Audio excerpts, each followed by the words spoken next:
Good evening. I'd like to call the Village Board meeting for the Village of Cary for July 15th, 2025 to order with roll call, please. Collier, Here. Dudak, I'll Here. get Tim in a minute, yeah. McAlpine, Here. Prusina, Here. Stefani, Walrath, Here. Kownick. I am here. I will entertain a motion to allow trustees Walrath, or trustees Dudek and Stefani to attend remotely due to work commitments. So moved. Second. All in favor? Aye. Any opposed? Welcome, Rick and Anthony. Anthony's not logged in yet? Okay. Well, now, would you join me in the Pledge of Allegiance? I pledge allegiance To the flag of the United States of America and to the republic for which it stands, one nation, under God, indivisible, with liberty and justice for all.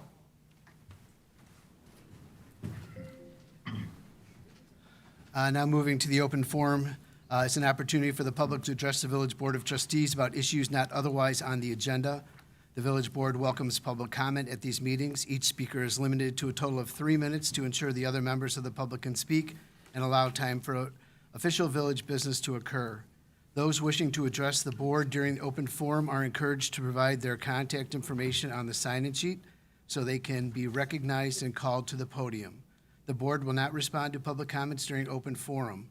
When appropriate, I will refer the issue to the appropriate staff member for follow-up. Responses will be made by village staff to the email or telephone number provided in the sign-in sheet. Do we have one?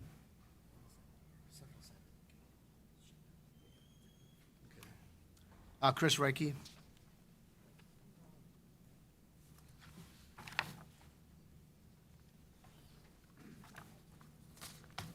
Hi, Chris from 446 Light Street. I brought it up at the last meeting, and I talked to you that Thursday about the electric bikes. Is there anything at all? My dad almost saw somebody get another couple seconds. Somebody would have gotten hit today. There's 2 of them that were riding around on the sidewalks up at Jewel, kids. Anything that the police can do? And I mean, I realize it's hard to pass any kind of ordinance or anything, but what's it gonna take? Somebody getting either hit, killed, injured seriously? I don't know what you consider. I don't know if you have grandkids or kids that have them, but somebody's gonna get really hurt bad, the way they fly around. I know I talked to you last week on the phone about it, and I know you guys can't just snap your fingers. As I mentioned to you last week during our in-depth phone call, we are in the process of evaluating that with the other municipalities surrounding us. It's in process. It just doesn't happen overnight. Okay. Thank you. We had other individuals sign in under the Committee of the Whole. Did you want to speak under the Committee of the Whole, or do you want to speak on the Village Board? I have David Arvins. Chris, you're signed in again. Carrie, Ginny, Tina, did you want to sign in? Did you want to talk now? You are, but there's 2 different meetings we have tonight. One's under the Village Board and one's under the Committee of the Whole. Committee of the Whole follows this meeting. Right, my sign on the committee of the whole, because I meant to speak at this one. Okay, you can come on up. Can we make it? I didn't bring my glasses, sorry. To see it better. Yeah, thank you. Good evening, Mayor, Village Board. Well done on the message board that you put out on New Haven. I think that helps make people very aware. If they don't get the message now, you know what, I don't know what else you could do to provide them with that information. The other thing I'm kind of befuddled and find kind of confounding is, in the time that I've started coming here, in the topic of Decker, and I listened to all these problems on Decker, and all of these problems that you're attempting to solve on a road, not off of 31 major, but on East Main to 3 Oaks Road. And it befuddles me to think that we are approaching to create the same problem that you have on Decker, if not worse. And I have to ask you all, why on earth would you create a problem when you work so hard to try to solve the one on Decker? We can anticipate what's forthcoming, okay? It's going to be very easy to anticipate, okay? Because you have a bigger problem on New Haven because you're not going to force those people in the townhouses to not park on the street because they have no visitor parking, okay? And that's the way that was built when you approved to build it, okay? Understand there's something also in the 2015 study that says there should be a barrier that prevents any traffic ever coming through to New Haven. I don't know if that's true, but maybe you can research that. Michelle Meyer made mention of that, okay? Secondly, I feel like I've spoken up here enough. I'm coming to the zoning board meeting on Thursday, and then I'm done, because I made the choice to move, because I don't like what's happening. And I don't feel in my heart that you really are going to listen, and that you're going to take the community into consideration rather than the developer and what you perceive as what's good for Cary, okay? I've already got a home. I'm closing on August 8th.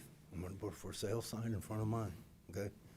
Because I don't feel like this is a type of community that I want to live in anymore when I feel like it doesn't seem like the voice of the community. Maybe it'd only be mine, okay? But one voice means something, and it always should mean something to you, whether it's one voice or it's 150 or 1,000, okay? And just take that strongly into consideration in your leadership. And I hope, though, as I do move, that maybe you will not let New Haven become a bypass and a throughway for all the other people that are going to remain there.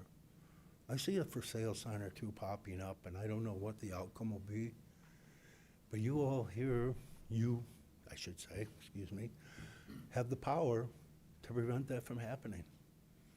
It's in your hands and it's in the zoning board's hands. I'm coming to the zoning board meeting, okay? There's 435 people on the petition now, okay? That should mean something, but I'm coming to the zoning board, and after that, I won't appear before you anymore. So when you do make your decisions, I hope you at least consciously keep in mind what I have said and the time that I have come up here and spoke to you. Thank you. Thank you. Chris Reike, did you want to speak again? I'll wait to the whole. Okay. Carrie, did you want to speak now or at the committee of the whole? I'll speak now. Okay, Are you guys excited? very. This is my first time. Welcome. Okay, so be ready. I am Carrie Langland. I live at 11 Montclair Court. I am an original owner. Very excited about that. Actually, I was the first one to ever buy in Cambria. Okay, so I'm here to address the proposed New Haven cut-through and the imposed changes to the zoning code from a business park development to a high-density residential apartment development. In full transparency, I have not completely formed my opinion of whether I'm in favor or against these changes. But what I want to ask is why it seems that we have a lack of transparency and communication from our elected officials on this project. I see a ton of engagement on the Maplewood development, and I'm moderately impressed that you've finally added something about New Haven on the website last week. But it is completely overwhelming. Every village meeting for the last 2 months, we've been told that we have to keep our public comments to 3 minutes because New Haven is not on the agenda. How do we get on the agenda? In the May 20th Village Hall meeting, you said, Mr. Mayor, and I quote, "There will be many more public opportunities to engage. When will these opportunities be made available?" So the developer is coming before the ZPA this week. 9 times out of 10, the village agrees with the ZPA. So if the ZPA provides relief to the developer, this is basically a done deal. And the residents have had no opportunity, other than our 3 minutes twice a month, to address this in a one-way conversation, which I have a minute and a half. So I'm here to say that it's confusing and disappointing that you've promised us an opportunity to engage, yet you don't engage. So even with the communication on the developer's open house, you chose to follow the standard operating procedure and communicate only to the dozen or so houses that back up to the development, who are my friends. Why would you take that approach instead of doing what is right and notifying all of us who are impacted? And I believe the notification of the upcoming ZPA was originally only communicated to those same houses within a couple 100 feet of the development. But thanks for the sign you've now put up. And I do like the mileage one, so, because I'm not a speeder. In summary, I think you could have decreased a lot of this negative energy and improved community engagement if you would have just been transparent and open in your communication. So I don't understand why you won't engage with us on the same way you are engaging with the Maplewood development. When will we have the community engagement that you have promised us, Mr. Mayor? Look, I have 21 seconds left. Whew. Sorry, this is like one of my first times, okay? Thank you. Come But- back. You but know, call I'm us. saying, I'm an original person. I used to let my kids ride around their bikes in the cul-de-sac and felt fine about it. Now I look at my neighbors that have moved in my oh, I'm getting emotional. I look at them that have moved into my cul-de-sac. They won't let their kids. They're afraid to let their kids, you know, and they're upset. And now they're thinking about moving, and it makes me sad, so. Thank you very much. Thanks. Welcome. Ginny, do you want to talk now or at the committee of the whole?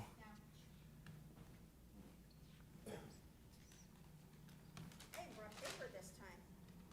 So I was looking at your minutes from last time. Could you just, you need to address yourself in the podium, your name and address. Ginny please. Palumbo, 1387 New Haven. Thank you. I was looking at your minutes from the last time I spoke here on July 1st, I think it was.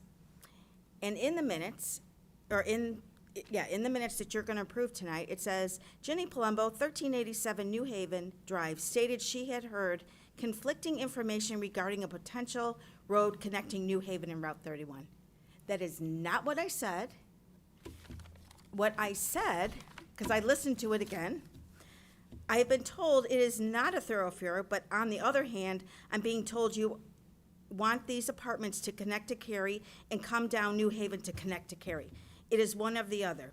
I don't understand what your motivation is, and it is really sad you guys don't care, and you are going to be opening up a subdivision to 31, which is a very, very, very, very busy state, or county, that's what I said, highway. But it's still very busy, and I did ask at one point, if it doesn't work and you realize you made a mistake, you won't close it, or instead you will do other things, and that bothers me. That's what I stated. We know it's not potential. We know that it's been in all your plans. Whatever we say, it doesn't matter. So I want those to be reflected that that's what I said, not what this little paragraph, or this little sentence is. Look, I can explain that. Our minutes are reflective of what was the conversation. It's not verbatim. So it kind of reflects what you had kind of said. Our staff, when they prepare the minutes, they're listening to the tape as they're going along, and they provide a reflection of what was said. It's not a verbatim minutes. But it's not a potential. Well, I have no problem pulling off the consent, and we can bring them back next meeting and approve them, and we can make the amendment that you're asking for. I mean, That's not a problem. But it didn't even state what I was talking about. It wasn't, it shows nothing that I think it's a potential. We know it's not a potential. You guys are dead set that you're going to do it, no matter what. I've been told it's been in all the different plans, and no matter what we say, you're not gonna change it. I mean, if you had 1,000 people in here, you want it because you want people to come through New Haven to go to downtown Cary. That's what I'm upset about. I mean, I read that and I thought, I didn't even say anything like that. I asked what your motivation was. And that should have been reflected.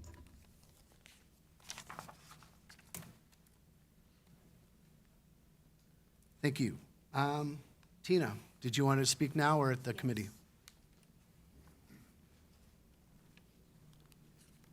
I actually have two issues. Could I get a little bit more time?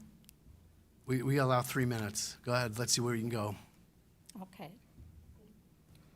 Sorry, before you begin, but if you have further questions, you can call staff and we can continue the discussion and get your other questions and sorry? comments.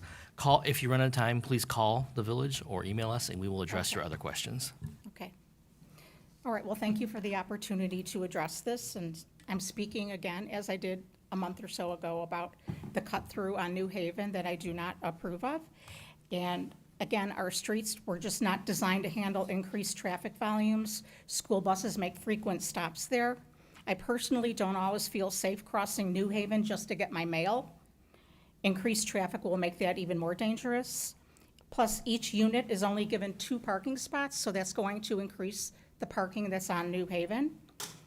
The Springs at Three Oaks, that's apartment complex next to Walmart, is gated, and I'm sure that's gated for a reason. The residents don't want just anybody driving through their neighborhood, just like us.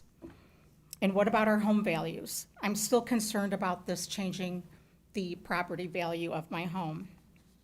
The constructive alternatives that I presented were open the shoulder lanes at the Route 31 and Three Oaks Road intersection to right turn only lanes. This would ease the northbound traffic backup significantly. Also, extending Letter Road northbound and explore connecting it to Main Street for eastbound access.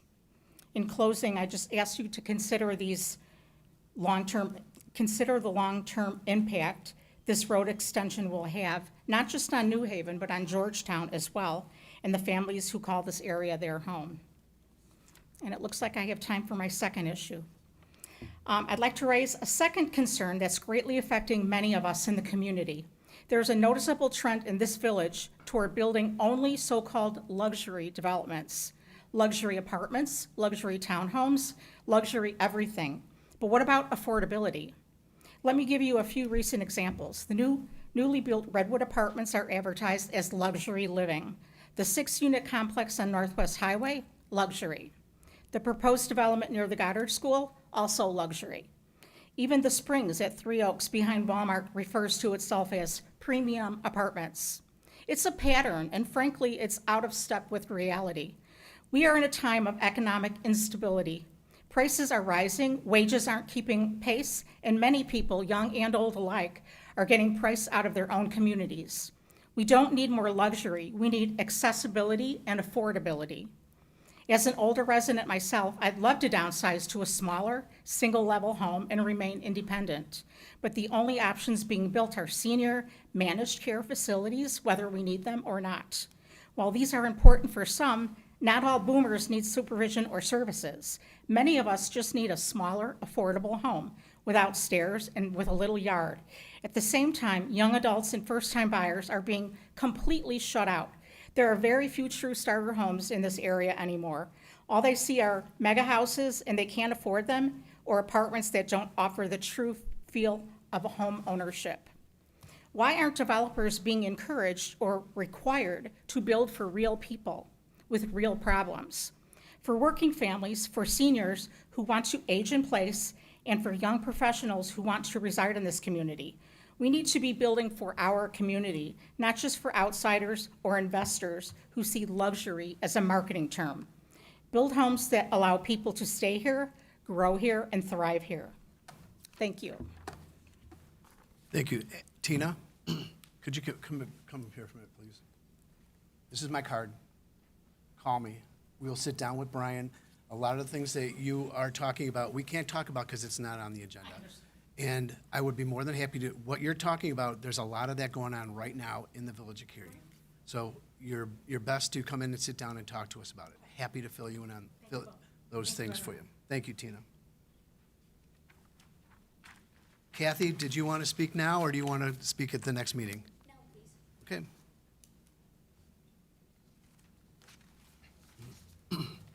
Hi, my name is Kathy Georges. I live at 112 Augusta Lane, so I do live within the Cambria subdivision. And there's just so many concerns to try to address within 3 minutes.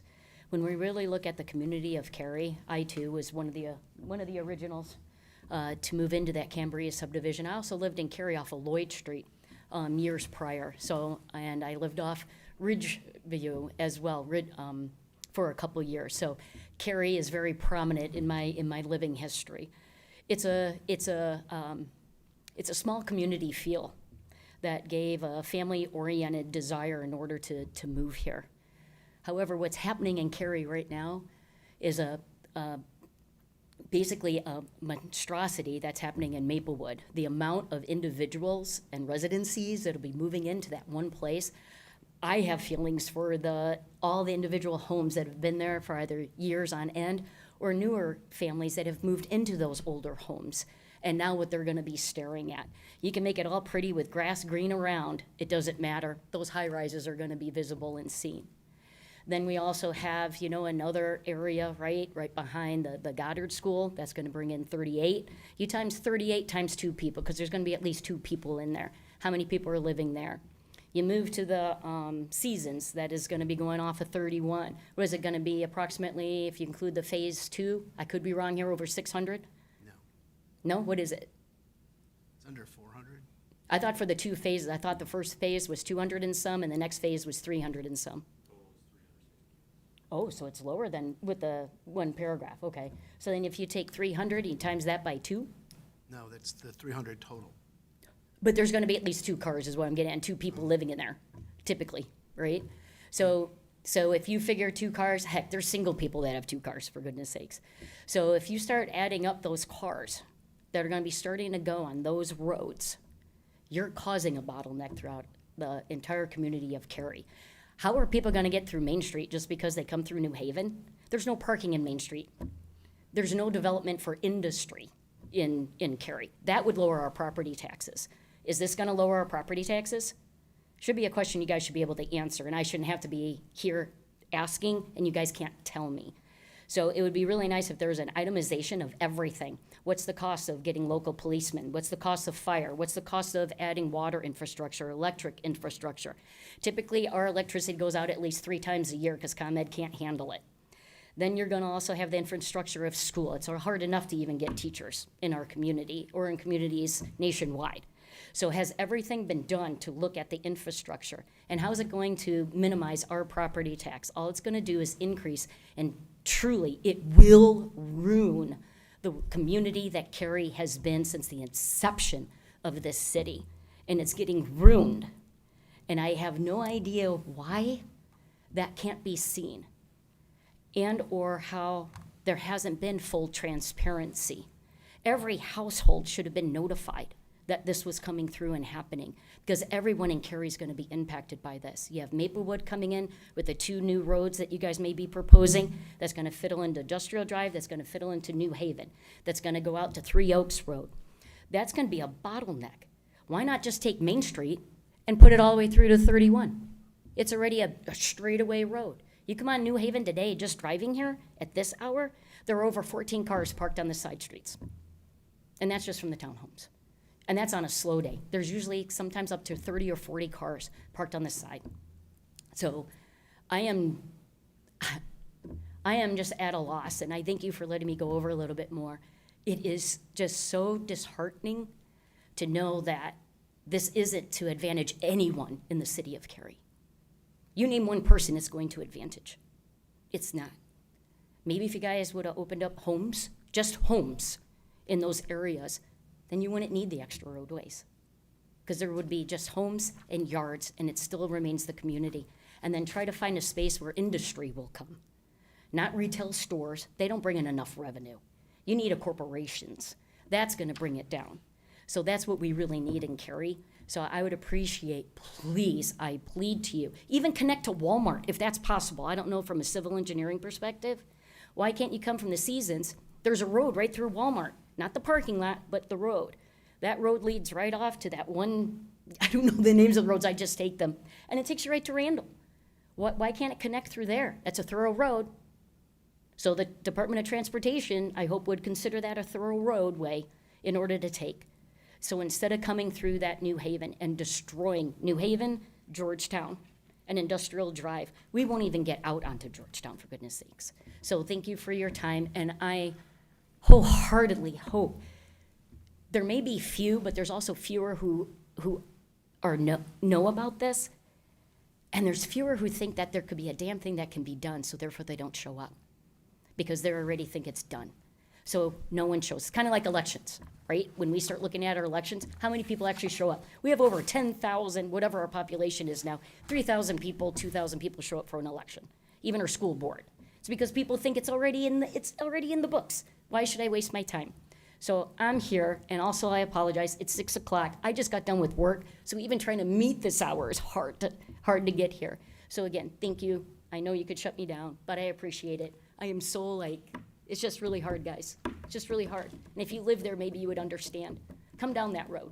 See the people, see the All right, kids. thank you very much for your comments. Thank you.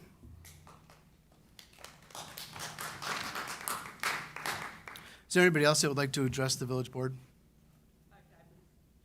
You can just come up and state your name and address for the record, please.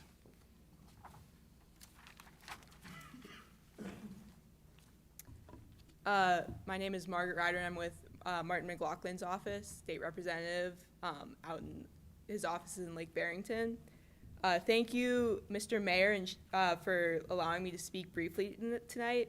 I work for the office of State Representative Martin McLaughlin, your current representative in the 52nd District. I'm here tonight as a civil servant providing information for you to share with your residents. Representative McLaughlin asked that I attend tonight's meeting to let you know that our local office is open and available to serve you and your constituents. Our address is 28662 West Northwest Highway in Lake Barrington, just west of Kelsey Roadhouse.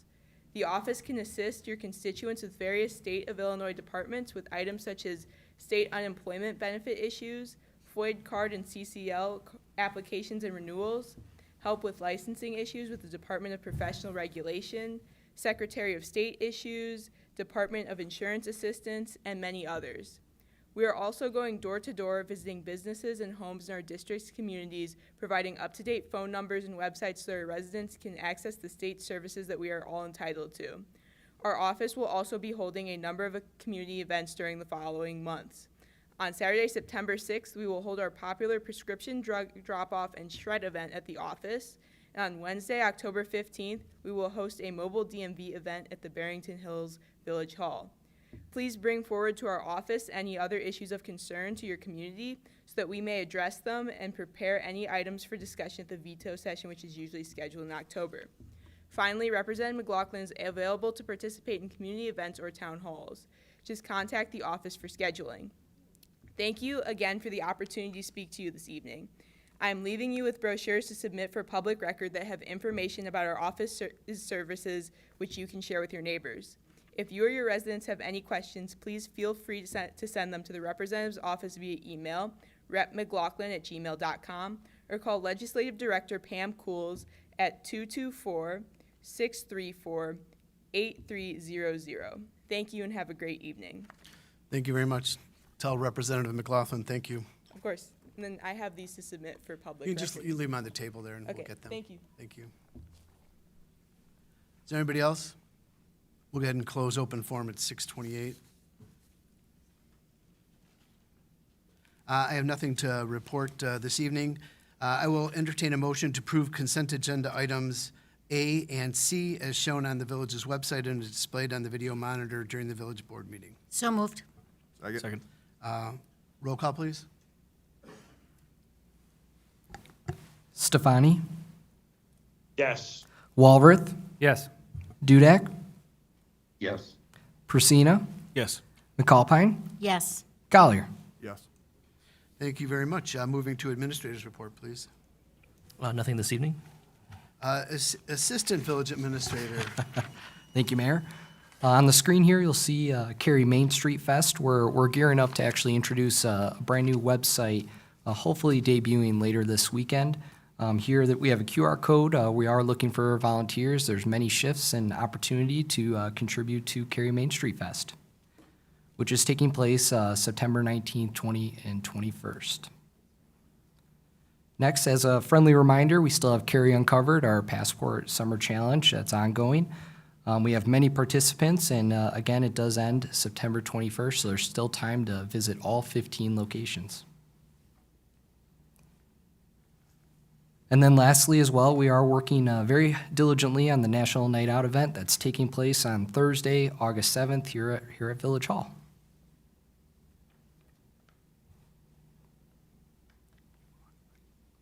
I could cover this as well. I'm on a roll right now. We also have, as one of the residents today mentioned, we have updated our Damish Farm property information webpage. We do have a QR code there as well for easy access to view the website and any updates that are to come. That is all for me. Thank you very much. Department heads, Chief Finland? You stole my thunder. Got nothing for me, huh? No update. Oh, my goodness, wow. Any future agenda items and discussion by the village board? I just want to quickly mention, I had talked to Director Simmons about this.